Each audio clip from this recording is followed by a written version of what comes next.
Այսօր դուք էլ ազատության հրապարակում եք, ձեր ակնկալիքները ձեր խոսքը օրվա հետ կապված եւ ոչ միայն։ Ինձ թվում է,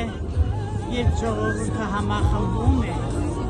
ամեն ինչի կարողանում է հասնել։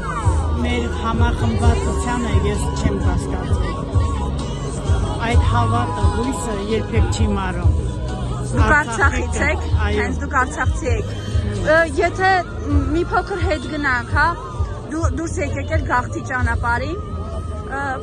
ինչպես կբնորոշեք վերջին օրերը։ Վերջին օրերը ես կասեի, որ մենք անցանք Տարտարոսի միջով։ Երևի բառերը չեն հերիքի նկարագրելով այն ծանրաբերումները, որ մենք ապրեցինք այդ օրերին, այդ ժամերին, դեռ օրերը չեմ ասում, ժամերին, որի ընթացքում մենք կարողացանք այդ կարճ ճանապարհը, որ մեզ թվում էր, թե հազարավոր կիլոմետրեր է ձգվում, դա մեր տանջանքների, տառապանքների ճանապարհն է։ Դրա համար է երևի դժվար է նկարագրել։ Ինչ ունեք ասելու այն մարդկանց, օրինակ գիտեմս Ալեն Սիմոնյանի, որ ասում է մնայիք, կռվեիք։ Երևի աշխարհի ոչ մի ծայրում էլ, ով Արցախի մասին գոնե մի անգամ լսել է, նա երբեք չի հավատա, որ Արցախը առանց կռվելու դուրս է եկել իր օրանից։ Ինչով է պայմանավորված իրենց այս վերաբերմունքը։ Չգիտեմ, դա երևի խորը արմատներ ունի, որ գալիս է տարիներ շարունակ իրենց սնած ու իրենց դաստիարակած ավակներից։ Ասում են,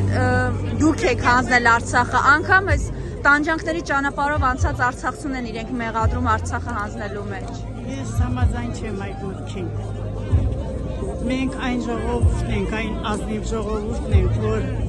թե տառապանքի ժամանակ, թե դժվարության պահերին, թե ուրախության պահերին, մենք պարզ ու շիտակ մարդիկ ենք եւ մենք մի բան գիտենք, որ մենք ոչ ոգի, ոչ ցավացրել ենք երբևէ,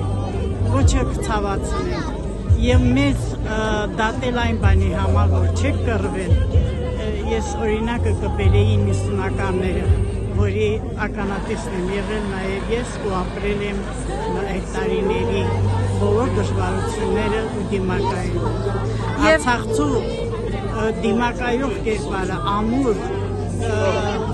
քարակոփ ասեմ, թե ժայռակոփ ասեմ, ամուր կամքը ոչ մեկը չի կարող շղթել։ Եվ այսօր ինչ խնդիրների են բախվում արցախցիները։ Այսօր խնդիրները բազմազան են եւ հնարավոր չէ թվարկել թե բարոյական, թե սոցիալական ու նյութական։ Շնորհակալ եմ։